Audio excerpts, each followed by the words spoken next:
Le royaume des cieux est une nouvelle constitution. Je ne pense pas maintenant à un nouvel ensemble de lois, de règlements, mais à une nouvelle constitution dans tout ce que cela peut signifier pour vous et pour moi, frères et sœurs en Christ. Nous sommes constitués de nouveau avec un nouvel ensemble de capacités qui rendent possibles les choses qui jamais n'auraient été possibles avant. Nous devons savoir, et j'aimerais mettre cela de nouveau sur votre cœur, que l'enfant de Dieu, le membre du royaume des cieux, est l'incarnation d'un miracle, ce qui signifie qu'il y a des possibilités et des capacités supernaturelles en chacun de nous. Quelle grande chose se manifeste dans l'histoire des enfants de Dieu. Quand parvenus au terme d'une vie, nous pouvons faire une rétrospective, nous reconnaissons n'avoir été rien de moins que des miracles divins, et cela sans cesse renouvelé.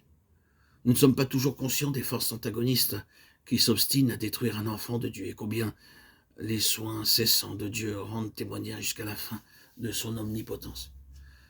Certains parmi nous savent un peu de quoi il s'agit. Notre survie même, nous la devons au pouvoir que Dieu a déployé face à des puissances immensément hostiles. Nous sommes gardés debout par le pouvoir même de Dieu. La manifestation de cette vie chez les enfants de Dieu est un miracle. Comment un homme peut-il renaître? Il n'y a pas de réponse à cette question, sauf en Dieu. Comment peut-il nous donner sa chair à manger? Jean 6, 52. Comment les enfants de Dieu peuvent-ils être soutenus, secourus, nourris, sans rien ici-bas pour les aider? Il n'y a aucune réponse rationnelle à cela, sinon que Dieu le fait. S'il ne le faisait pas, l'enfant de Dieu, à cause des forces considérables œuvrant contre lui pour le détruire, serait simplement défait. La rédemption de la vie des enfants de Dieu sera également un miracle. Comment les morts ressuscitent-ils et avec quel corps reviennent-ils? 1 Corinthiens 15, 35. La réponse à cela est la même. Dieu seul est occupé de le faire. Tout cela est un miracle du début à la fin.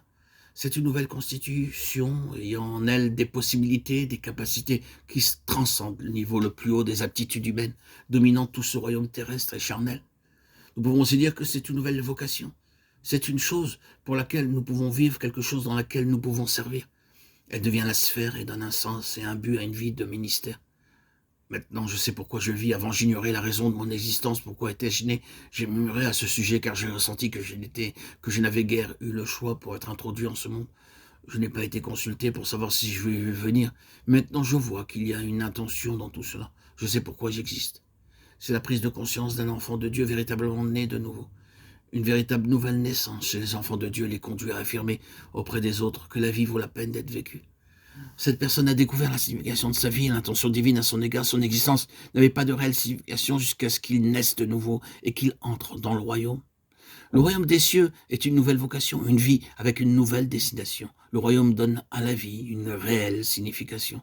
C'est une conception différente de celle qui consiste à dire que le royaume est régi par des lois et par des règlements, et qu'il est un domaine objectif avec des vous devez ou des vous ne devez pas.